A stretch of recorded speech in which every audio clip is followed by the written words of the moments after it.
कलह विवादा,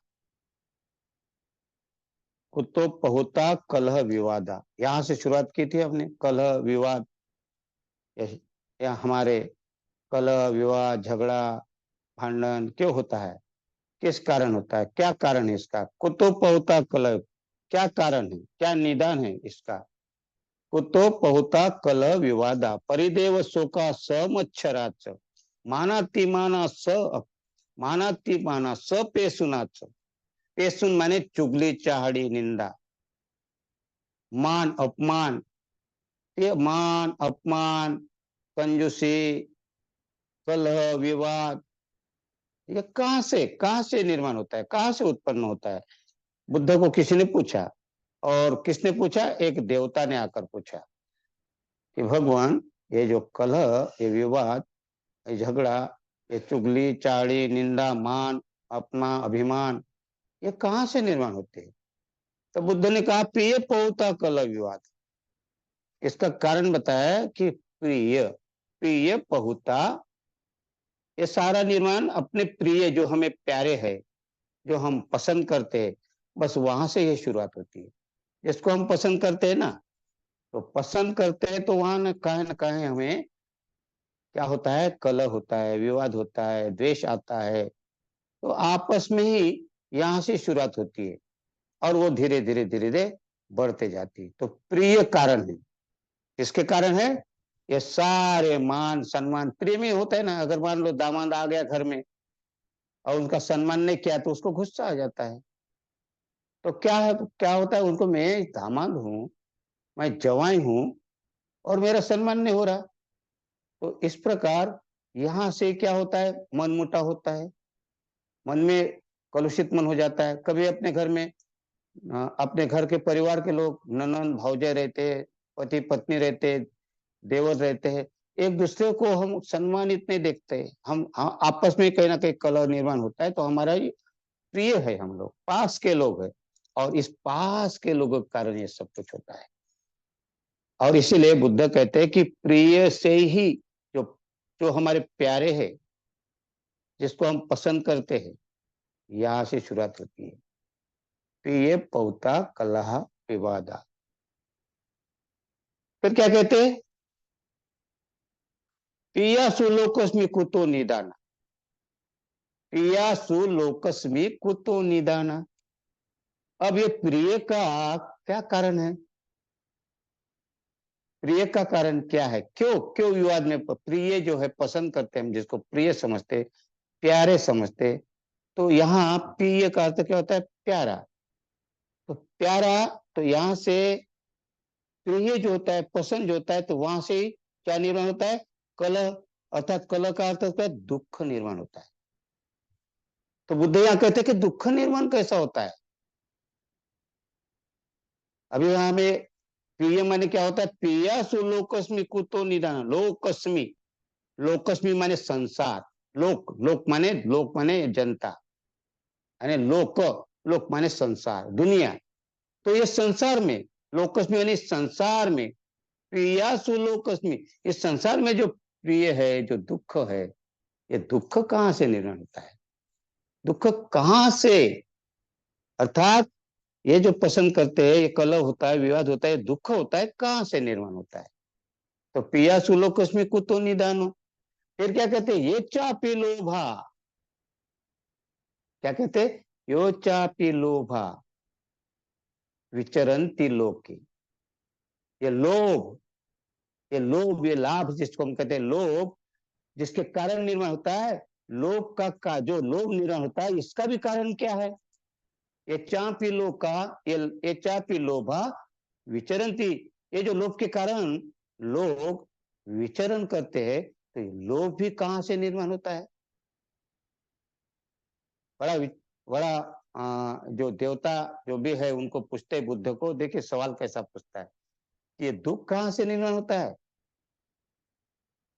और ये दुख कहाँ से निर्माण होता है। ये जो लोभ है, ये चापी लोभा विचरंती लोके आशाच नित्थाच कुतो निदाना। आगे क्या कहते हैं, और भी आशा आकांक्षा, ये कहां से निर्माण होती है। आकांक्षा आशा आकांक्षा निष्ठा, ये जो पूर्ति कहाँ से करते इसका, ये आशा इच्छा की पूर्ति कहाँ से होती है, अर्थात ये इच्छा कहाँ से निर्माण होती है। आशा मानी इच्छा, आशा माने वासना। यहाँ जो शब्द है आशा का अर्थ होता है वासना, हमारी इच्छा, हमारी चाहत, ये कहाँ से निर्माण होती है। संप्राय क्या कहते हैं, आशाच निष्ठाच कुतो निदान, ये संप्राय,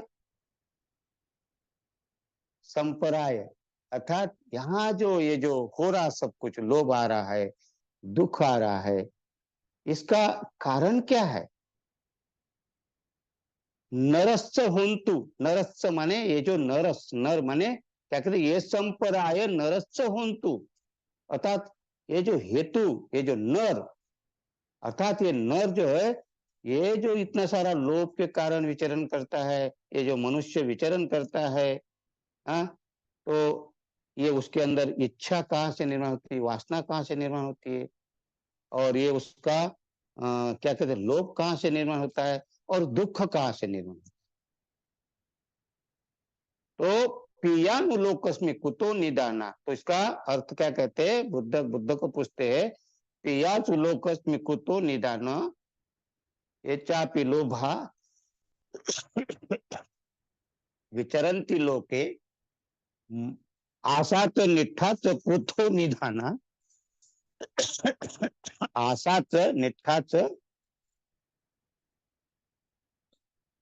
कुतो निदान, कुतो निदान, यहाँ से ये इसका कारण, निदान माने कारण क्या है, इस आशा का, इच्छा का, इच्छा पूर्ति का कारण क्या है। तो भगवान आप बताइए, ये संपराय नरस्य होन्तु, ये जो नर है, ये जो मानव है, ये मनुष्य है, ऐसा ये इसमें कैसा फंसा हुआ है।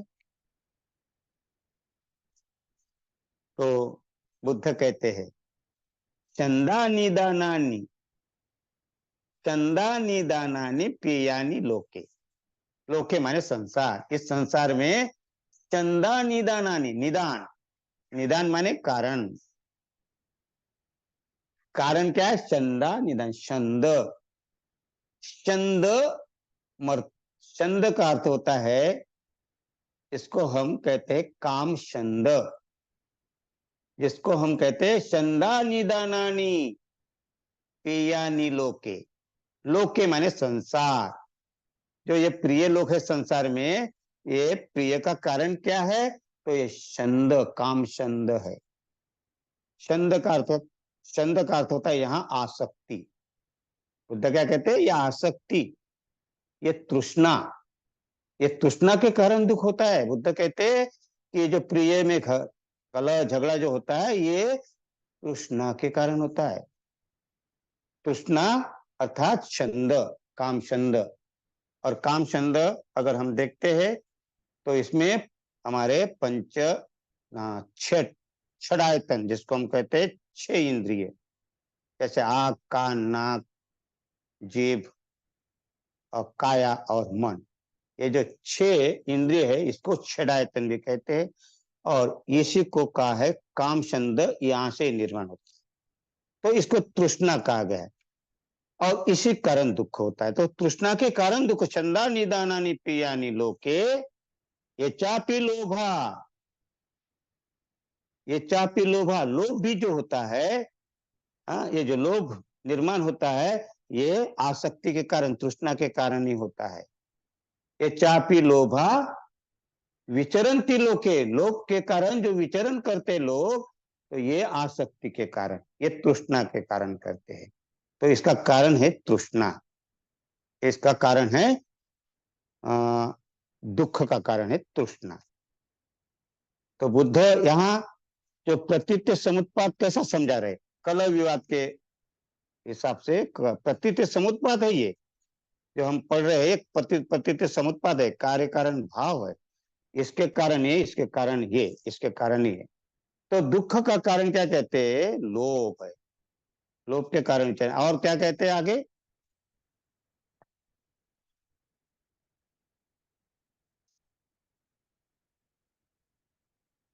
उसके कारण आगे कहते हैं आशाच निष्ठाच ये तो निदाना, ये तो इसका भी कारण यही है। क्या है? तृष्णा।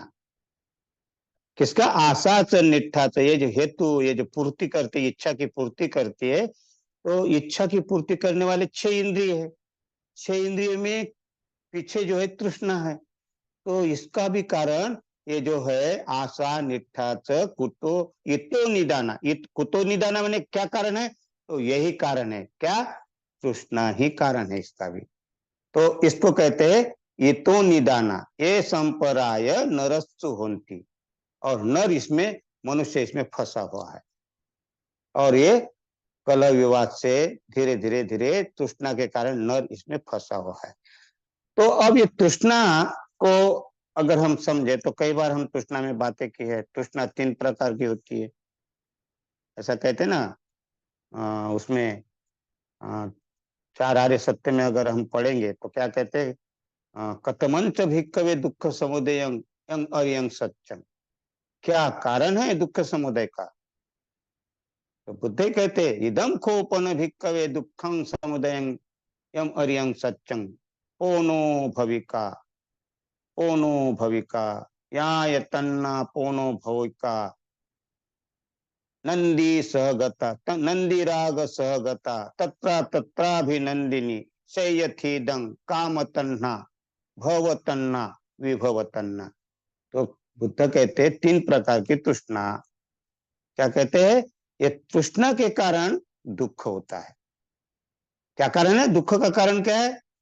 कथमंच भिक्खवे दुखं समुदय यंग अरियंग सत्यं, क्या आर्य सत्य दुख का कारण?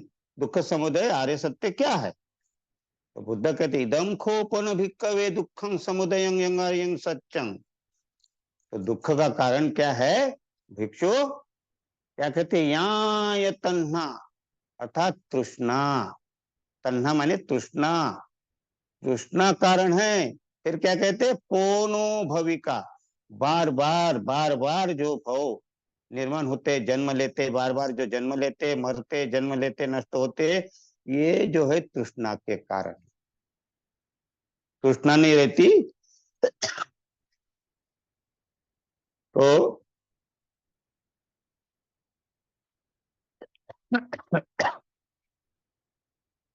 तृष्णा के कारण ये सारा हमें दुख होता है।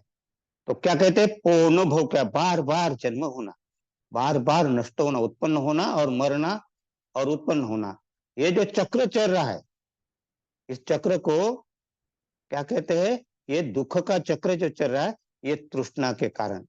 ओनो भविका। फिर क्या कहते? नंदीराग सहगता, नंदीराग अर्थात ये जो नंदी माने आसक्ति, नंदी माने राग, राग माने आकर्षण। जो हमारा आकर्षण होता है, जो हमें कभी पता नहीं चलता उसका, कई बार मैंने बताया आकर्षण। आ, और ये आकर्षण हमें दिखाई नहीं देता। अगर मान लीजिए हमारे सामने कोई गाड़ी आ गई, और गाड़ी अगर एक आधी अच्छी कार आ गई, और वो कार रंग अच्छा दिखा आपको, बहुत ही अच्छा दिखी, तो आपके मन में आएगा कि अरे वाह कितनी अच्छी कार है, मुझे भी अगर मिल जाती तो। लेकिन फिर पैसा नहीं है, लेकिन गाड़ी के प्रति आकर्षण है, तो फिर वो प्लानिंग बनाता है कि कैसा ये मुझे प्राप्त होगा। फिर चोरी कर सकता है, डाका डाल सकता है, मर्डर भी कर सकता है। तो ये जो अंदर आकर्षण, इसको नंदी राग कहा गया है। तो नंदी राग सहगता, दिखाई नहीं देता सामने, वो सामने दिखाई नहीं देता, वो अंदर रहता, कोई पहचानेगा कि इसको ये कार पसंद आए कि नहीं आई। तो उसको नंदी राग का है। उसको स्पष्टता के लिए आकर्षण, नंदिराग, सहगता, तत्रा तत्राभिनंदिनी, जहां वहां।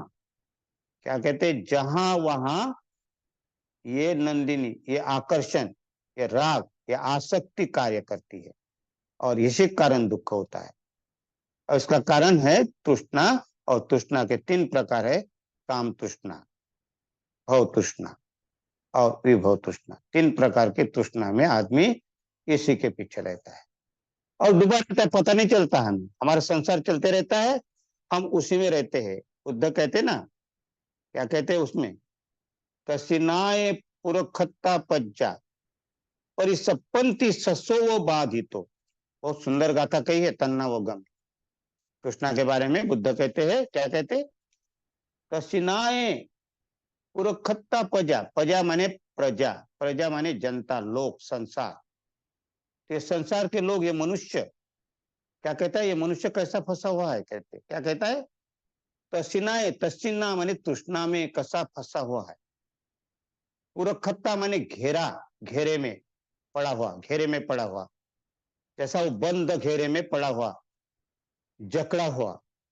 तो क्या कहते हैं, कैसा जकड़ा हुआ, परिसपंती, परिसपंती ससो बाधितो। ससो, ससो माने खरगोश, खरगोश। और बाधी तो मैंने बंधा हुआ खरगोश, जैसा ऐसा समझते हैं यहाँ कि चक्कर काटने वाला, क्या कहते हैं, परिसपत्ति वाली, चक्कर काटने, चक्कर काटना। तो जिस प्रकार एक खरगोश को रस्सी से बांध दिया, यहाँ क्या कहते हैं बुद्ध, जिस प्रकार खरगोश को एक खूंटे से, एक लकड़ी से बड़े रस्सी से बांध दिया, तो जो खरगोश है गोल गोल ही घूमेगा, उसके बंधा हुआ है तो उसके आगे नहीं जा सकता वो, क्योंकि जितना उसको रस्सी लंबी है, वो लंबी के रस्सी के हिसाब से गोल गोल ही घूम सकता है, वो बंधा हुआ है, ऐसा घेरे में है। तो क्या कहते हैं कि तसिनाए पुरखत्ता पजा परिसपंती ससो बाधितो, अर्थात खरगोश को बंधा हुआ चक्कर काट रहा, वो चक्कर चक्कर काट रहा है, और एक ही घेरे में, घेरा माने वो घेरे के बाहर नहीं जा सकता। इसी प्रकार तृष्णा के घेरे में हम फंसे हुए हैं, और तृष्णा के घेरे में फंसने के कारण हम बाहर नहीं निकल सकते। तो तृष्णा, हमें ऐसा लगता है कि हम संसार में जो जीवन जीते हैं, तो हम इस घेरे में ही बंधे हुए हैं, ये बंधन में बंधे हुए कि मेरा मेरा मैं है। संयोजन बता, संयोजन क्या कहते, संयोजन संग सत्ता दुखम मुपेंति पुनः पुनः, क्या कहते हैं, इसलिए दुख बार बार निर्माण होता है। क्यों होता है कि हम संयोजन संग सत्ता, अर्थात हम इस संयोजन बंधन से बंधे हुए, संयोजन से बंधे हुए हैं। तो कौन से संयोजन है अपने, तो ऐसा कहते हैं संयोजन बहुत सारे हैं, 10 बंधन है, जिसको कहते हैं 10 बंधन है, संयोजन 10 है। उसमें है सत्काय दृष्टि, विचिकित्सा, सिलवत परामर्श, कामराग, व्यापाद, रूपराग, अरूपराग, अरूपराग, मान, और उसके बाद में विचिलता, और उसके बाद में अविद्या। ये 10 बंधन है, और ये संयोजन में हम कहीं ना कहीं घेरे में फंसे हुए हैं। तो हम सोतापन्न के, हम जो हमारा जो निर्वाण का रास्ता है, तो निर्वाण का रास्ता दिखाई नहीं देता। क्यों नहीं दिखाई देता, क्योंकि हम तृष्णा के घेरे में है, सत्काय दृष्टि के घेरे में है हम। सत्काय दृष्टि, अब सत्काय दृष्टि बोले तो क्या होता है, सत्काय दृष्टि माने हमारे पक्के दृष्टिकोण। तो हम उसको ही मान के चलते हैं कि नहीं, ये ही मेरा जीवन है, और इस कारण हम उस घेरे के बाहर नहीं निकल पाते। और जब सत्काय दृष्टि में हम फंसते हैं, तो यहाँ क्या कहते हैं, संयोजन संग सत्ता दुख मुपेंति पुनः पुनः। और ये जो संयोजन में हम बंधन में बंधे हुए हैं, जिस प्रकार वो खरगोश चक्कर काटता है, क्योंकि वो घेरे में बंधा हुआ है, एक रस्सी से बंधा हुआ है, और वहां के बाहर निकल नहीं सकता, इस प्रकार हम भी तृष्णा के घेरे में फंसे हुए हैं।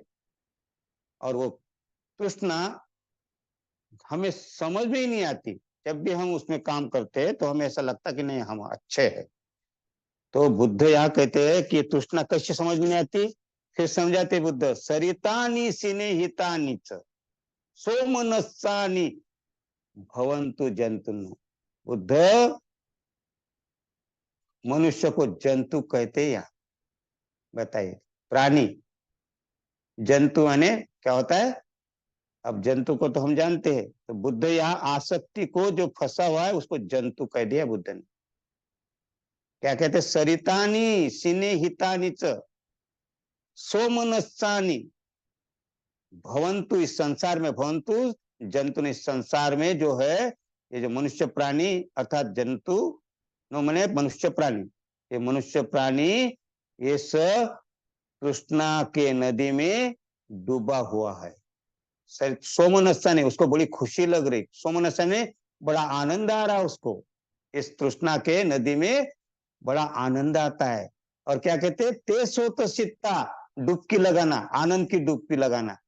और वो तृष्णा के आनंद में जिस प्रकार एक मधु एक जो गुड़ में गुड़ रहता है और गुड़ में मक्खी जो चिपक जाती है उसको बड़ा अच्छा लगता है गुड़ या शहद मध जिसको कहते हैं, उसमें गुड़ वो मक्खी को जैसा जिस प्रकार चिपक जाती है उसमें, उसको बड़ा आनंद लगता है, लेकिन आनंद से फिर वो फड़फड़ाती है और निकल ही नहीं सकती।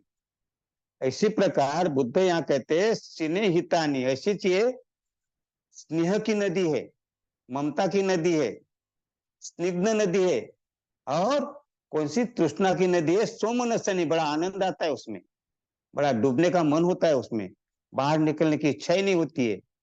तो सरितानी सिने हितानी च सोमनस्सानी भवंतु जंतुनो, और ये मनुष्य प्राणी उसी को आनंद समझता है, उसी में डुबकी लगाना मजा आता है उसको, बाहर बाहर निकलने की उसको कोई इच्छा ही नहीं होती। ते सोत सित्ता सुखे सिनोते, और इस कारण वो आनंद में डूबने के कारण, वो तृष्णा रूपी नदी के आनंद में डूबने के कारण, उसमें डुबकी लगाने के कारण क्या कहता है, क्या कहता है इधर, सुखे सिनोते जाति जरूप गा नरा, और ये मनुष्य जाति और जरा अर्थात जाति जरा के चक्कर में ही चक्कर काटते रहता है।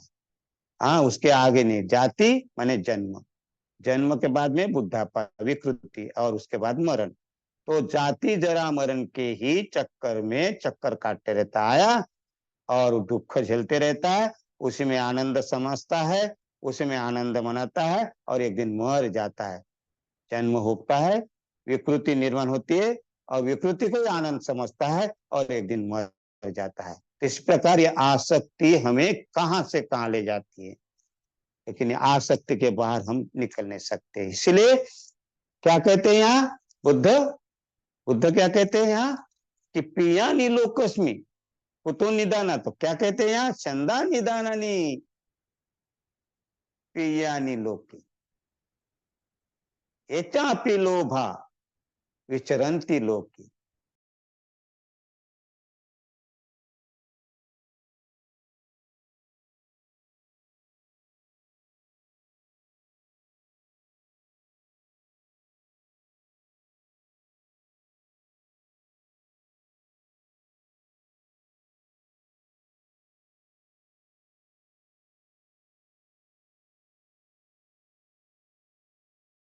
निष्ठाच इतो निदान, आसाच निष्ठाच इतो निदाना,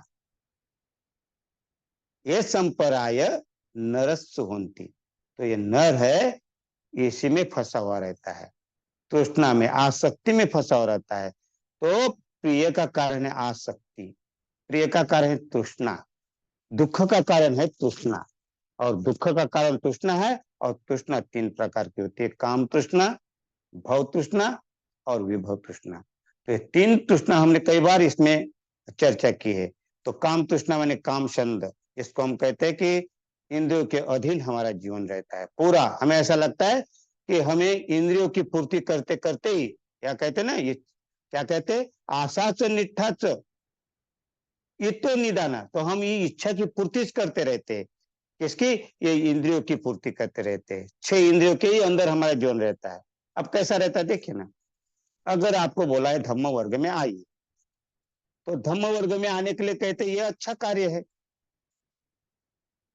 लेकिन घर से निकलने के समय अरे धम्म वर्ग में नहीं जाएंगे तो क्या होगा, अभी तो घर में काम है बहुत सारा, फिर क्या कोई मना करेगा, क्या करोगे धम्म वर्ग में जाकर, तो हम धम्म वर्ग जो अच्छा कार्य उसको टालते हैं। तो ये तृष्णा, ये 6 इंद्रियों के अंतर्गत आते हैं हम लोग, और देखना कैसा पता नहीं चलेगा, लेकिन धम्म वर्ग में आने से उनकी उम्र बढ़ती है ये नहीं पता है, उनका विधायकता बढ़ती है ये नहीं पता है, उनका शील का बढ़न होता है, शील में उसकी बढ़ोतरी होती है, ये नहीं पता होता है।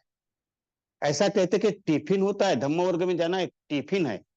हाँ, कब जब जरूरत पड़े, कब खाने के लिए जब डब्बे की आवश्यकता पड़ती है, जब पक्की भूख लग जाती है, तब हमें टिफिन की आवश्यकता पड़ती है।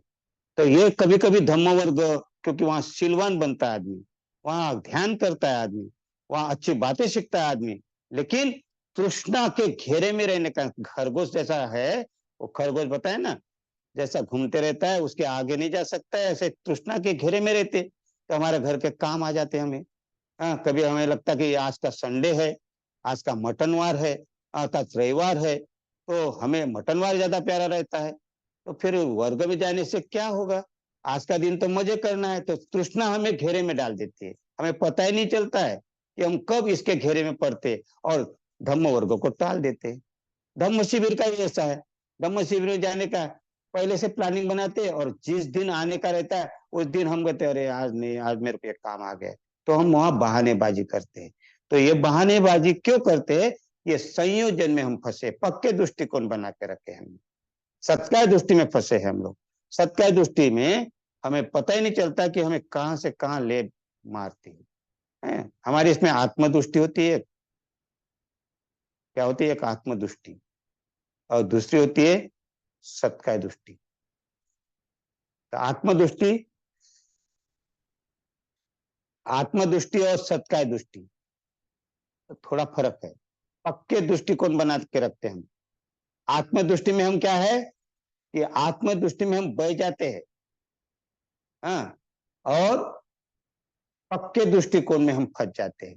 तो सत्कार दृष्टि में पक्के दृष्टिकोण कैसे बनाते हैं, अब वहां जाकर क्या होगा, और क्या क्या ज्ञानी बनने वाला है, क्या वहां क्या पैसा मिलने वाला है, ये सत्कार दृष्टि है, पक्के दृष्टिकोण है। हम मिथ्या दृष्टि में फंस जाते हैं इसमें। तो आत्मदृष्टि, मिथ्या दृष्टि और सत्य दृष्टि, या तीनों के घेरे में हम रहते हैं, और ये हमें आगे नहीं बढ़ने देते। और फिर इसके पीछे भव, तृष्णा। भव माने होना, भव माने होना, निर्माण होना। तो ये हमें पक्के दृष्टिकोण, आत्मदृष्टि और मिथ्या दृष्टि में फंसने के कारण हम भव में निर्माण करते, अर्थात हम क्या होता है, भव माने निर्माण होना, क्या निर्माण करते, संयोजन को बंधन में फंस जाना। और इसलिए हम इस संयोजन के बाहर नहीं निकल सकते, कारण कि हम तृष्णा के अधीन रहते हैं, आसक्ति, जिसको आसक्ति कहते हैं। और यही कारण के कारण हम इस दुनिया में, संसार में हम जाति, जरा और मरण के चक्कर काटते रहते हैं। और फिर हमारे इसमें जो आत्मदृष्टि है, ये क्या करती है कि कहाँ है, कहाँ है पुनर्जन्म, कहाँ है क्या कहते हैं आत्मा, कहाँ है पुनर्जन्म, आत्मा नहीं तो पुनर्जन्म कहाँ का। तो हम बिना फालतू के आत्मदृष्टि के चक्कर में सवाल पर सवाल में घेरे रहते हैं, और हम टालने के लिए करते हैं, टालना, हम लोग लोगों को टालते हैं कि हमें कैसा इसको फंसाना है, लेकिन हम हमारा विकास रोक देते हैं, क्योंकि हमें पूरा ज्ञान नहीं होता है, चित्त के प्रकार मालूम नहीं रहते, चित्त क्या होता है ये पता नहीं चलता है, और फिर हम या आत्मदृष्टि में फंस जाते हैं। फिर यहाँ मिथ्या दृष्टि हावी हो जाती है। मिथ्या दृष्टि माने ऐसा करो, पैसा करो, हाँ, वहां पूजा करो, वहां गंगा स्नान करो। हाँ, तो मिथ्या दृष्टि में हम फंसे, उसमें वो शॉर्टकट है। अगर गंगा स्नान करने से, पूजा पाठ करने से हमें कुछ मिलता है, तो हमें उसमें हम लोग उसके ऊपर ज्यादा ध्यान देते हैं, फिर उसमें फंस जाते हैं। क्यों, क्यों, सीधा रास्ता है, किसी की पूजा करो तो कुछ मिलेगा। हाँ, कोई गंगा स्नान करने से, या कोई क्या कहते हैं कर्मकांड करने से, जिसको हम कहते हैं, तो उसमें फंस जाते हैं हम लोग। जैसा कोई आदमी मर जाता है, तो उसके आत्मा की शांति के लिए हम कोशिश करते हैं, तो ये मिथ्या दृष्टि के कारण होता है। और सत्य दृष्टि, पक्के दृष्टिकोण बना लेते हैं कि नहीं ऐसा है, मैं जो कह रहा हूँ ये ठीक है, ये कभी बदल नहीं सकता, मैं कभी बदल नहीं सकता। तो ये तीन दृष्टि में हम फंस जाते हैं, आत्मदृष्टि, मिथ्या दृष्टि और सत्य दृष्टि। इसके बंधन से बाहर निकलने के लिए, क्यों, क्योंकि ये बंधन के बाहर निकल, क्योंकि राग, द्वेष और मोह कार्य करता है यहाँ। हमारे अंदर का जो लोभ है, हमारे अंदर का जो लोभ के कारण द्वेष निर्माण होता है, और ये लोभ और द्वेष ये मोह के कारण निर्माण होता है, तो इसको हम देख नहीं पाते, और इसीलिए हम इस आसक्ति में फंस जाते हैं। तो हमें इस आसक्ति में नहीं फंसना है, तो क्या करना है? संयोजन को समझना है। तो संयोजन को समझने के लिए क्या कहते हैं बुद्ध यहाँ? क्या कहते हैं? आसाच निष्ठाच इतो निदाना ये संपराय नरस्सु होती। ये चक्कर में जब तक आदमी रहेगा वो बाहर नहीं निकलेगा। तो यहाँ हमें क्या करना पड़ेगा? सम्यक दृष्टि निर्माण करनी पड़ेगी। सम्यक दृष्टि जब तक हमें निर्माण नहीं होगी तो हम इसी के अंदर फंसते रहेंगे। और सम्यक दृष्टि निर्माण करने के लिए हमें धम्म वर्ग की आवश्यकता है। सम्यक दृष्टि निर्माण करने के लिए हमें धम्म शिविरों की आवश्यकता है। सम्यक दृष्टि निर्माण करने के लिए हमें ऐसे विद्वानों के संपर्क में रहने की आवश्यकता है। जब तक हम संपर्क में नहीं आते, जब तक हम धम्म वर्ग में नहीं आते, जब तक हम धम्म शिविरों में नहीं आते, तब तक हमें सम्यक दृष्टि निर्माण नहीं होती। और जब यहाँ आपको संपर्क में आते तो कल्याण मित्रता मिलती है आपको। कल्याण मित्रता जब तक नहीं मिलेगी, जब तक आप संपर्क में नहीं आएंगे, तो फिर आपको पूजा किस प्रकार की करना है, बुद्ध को कैसा देखना है, ये जब तक कल्याण मित्र नहीं, आप कल्याण मित्रता नहीं रहेगी, तब तक आपको कैसा पता चलेगा? और इसीलिए धम्म वर्ग, धम्म शिविर, संपर्क विद्वानों के साथ में, कल्याण मित्र के साथ में संपर्क में जब तक नहीं रहेंगे, तब तक हमें बुद्ध नहीं समझ में आएंगे। नहीं तो बुद्ध को तो हम वंदना करती है, तो वो क्या कर्मकांड हो सकता है? जैसे कि बहुत सारे लोग कहते पूजा करने से क्या मिलता है, ये मिथ्या दृष्टि हो गई। लेकिन पूजा का अर्थ कब समझेंगे? जब कल्याण मित्र के संपर्क में रहेंगे। कल्याण मित्र उसका अर्थ बताएगा कि इसका अर्थ क्या होता है। कि जैसे हम पूजा करते हैं, वर्णगंध गुणोपेतंग एतंग कहते हैं, तो ये खाली पूजा कर कर पुष्प अर्पण नहीं करते हम। तो हम क्या करते हैं वहां कि शब्द क्या है, उसको शब्दों को देखना पड़ता है, और फिर हमें समझ में आता है कि पूजा खाली अर्पण करना नहीं है, खाली अर्पण करना नहीं है। तो क्या कहते हैं हम उसको? वर्ण गंध गुणोपेतंग, अर्थात जो वर्ण से सुंदर है, गुणों से परिपूर्ण है, सुगंधित है, ऐसे कुसुम माने फूल। जिस प्रकार वर्ण गंध गुणोपेतंग एतंग कुसुम संतति, अर्थात जिस प्रकार कुसुम माने फूल, ये फूलों की जो है, फूल जिस प्रकार सुगंधित है, वर्ण से देखने के लिए सुंदर लगता है, आकर्षित लगता है, सुवासित है, ऐसे गुणों से पूर्ण जिस प्रकार फूल है, इसी प्रकार बुद्ध भी ऐसे सुगंधित है। उनके शील की सुगंध है, उनके प्रज्ञा की सुगंध है, उसकी करुणा की सुगंध है। ऐसे करुणावान, ऐसे प्रज्ञावान, ऐसे मैत्रीवान बुद्ध जिस प्रकार फूल सुगंधित है, इस प्रकार बुद्ध भी ऐसे गुणों से परिपूर्ण है, गुणोपेतंग, इस प्रकार गुणों से परिपूर्ण है।